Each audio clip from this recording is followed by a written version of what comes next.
16 декабрь күнгө 1-күн курс валюта менен тааныштырып койчу деп суранып атышат. Ошол себептен курс валюта менен тааныштыра кетелик.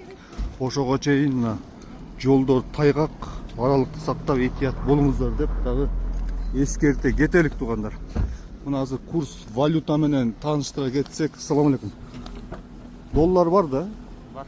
Доллар валюта канча болот? Курска жараша эле болот. Курска жараша болот. Доллар өсүп атабы, түшүп атабы?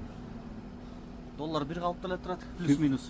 Bir kalıpta эле турат. Мына компаньондан баштап тааныштырсак, 86 менен 87 мына өзүңүздөр көргөндөй экен. Курс анан башка дагы банктардын курстары менен салыштыра берсеңиздер, ар жагын да көргөзө кетелик. Мына бул жерде Керемет банк дейби, Керемет банк. Мына ушул жерде дагы курс валюталар ушундай экен. Андан тышкары ар жагындагы банктарга дагы мояктан видео аркылуу жете турган болсок, бул жерде банктар азыр өчүк экен. Таң эрте болгондуктан ойлоштум 9 боло элек. Ошол себептен мына курс валюталар менен кыскача маалымат болгондар.